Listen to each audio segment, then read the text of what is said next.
Peace, peace, y'all. Let's talk about it. Did we know that the Washington Times was writing about a black king in the 1900s? When we have been told we have been slaves for 400 years, they had a black king that was untouched by Europeans. And what I mean by untouched, he never been a slave, and he also can trace back what? His family members that never been slaves. So this slavery talk and what the things they have told us, y'all, man, is really crazy.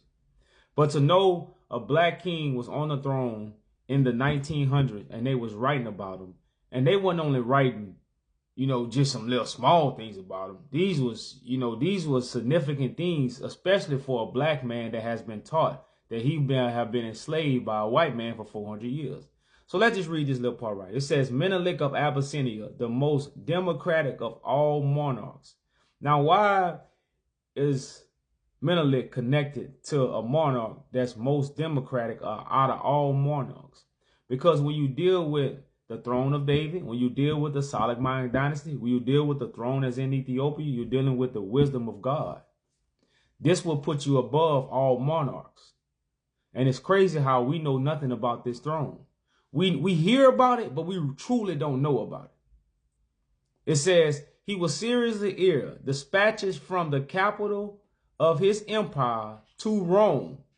And if he should die, an outbreak menacing the safety of European representatives would likely be followed by a fierce scramble among the powers for his rich domain.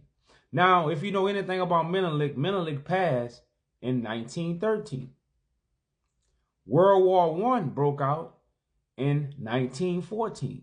And not only did Menelik passed in December of 1913.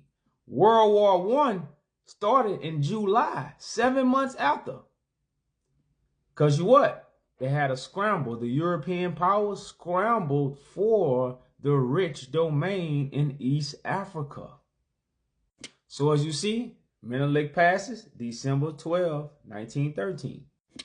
World War II, July 1914.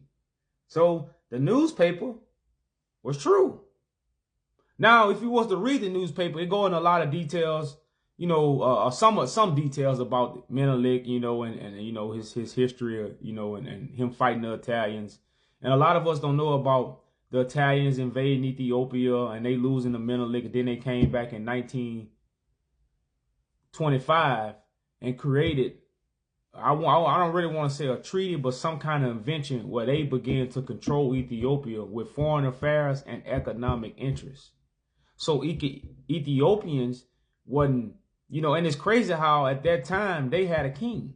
Why wasn't Haile Selassie over the foreign affairs or had or appointed someone to be over the foreign affairs and the economic interests? Why Haile Selassie didn't appoint that? Why Great Britain had to appoint this? And like I said, when we get into this kind of talk, y'all, it's a whole nother discussion to truly understand what actually went down in these times.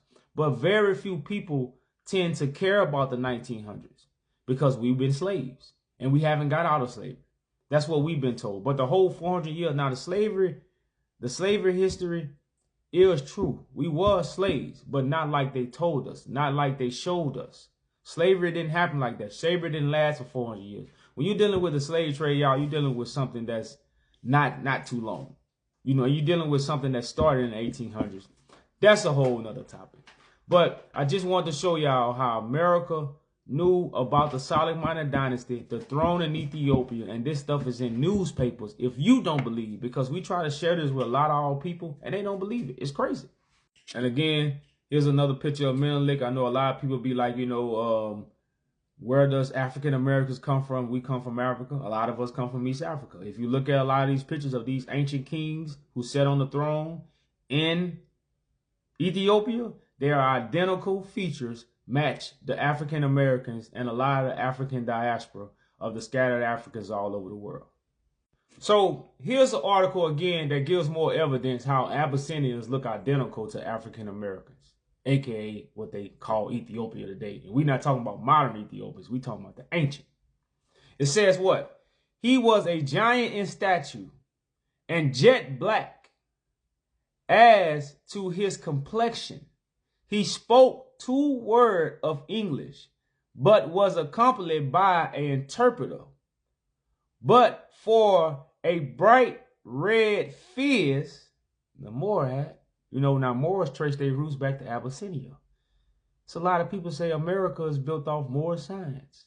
So the connection of Abyssinia and America goes way back. For those who got the ears to hear. So he wore a fizz hat. There was nothing about his conventional attire to distinguish him from a Afro-American. Why is they putting this in this news article? That he, it's hard to distinguish him from an Afro-American because the Afro-Americans come from Abyssinia. So it says somehow or other he did not hit it off well at the State Department.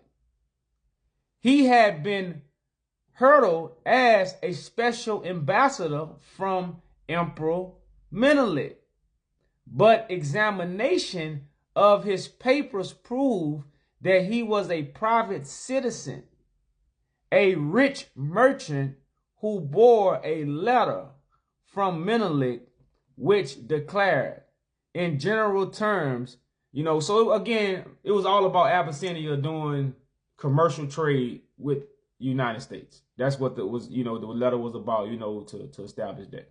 But I'm only, again, because we are being told that we come from America. Now, all this stemmed from us not knowing about this history. This stuff happened in late 1800s. We're not even talking about the 1600s. We're not talking about 1400s. We talking about stuff in the 1900s. And if you can't keep up with what happened in the 1900s, how the hell can you keep up with what happened in the 1400s, 1600s, 1800s? It's impossible. You missed the 1900s. So if you missed the 1900s, you missed everything. So it's crazy how this brother wore a fizz hat. That's deep, y'all. That's deep. But we're going to give you a picture of this brother. Look at this. Here's a picture of the brother. As you can see, man, these, when you talk about East Africans, y'all, you are talking about the African diaspora. That's where majority of slavery come from, East Africa. And this is something they have been hiding. And another gem, the transatlantic slave represent all slave trades, because the only way to get from Africa to the United States, you got to travel. You got to transport on the Atlantic. So the transatlantic slave trade represents all slave trades. And as always, we hope the Father has circumcised your hearts and ears for the message. Peace.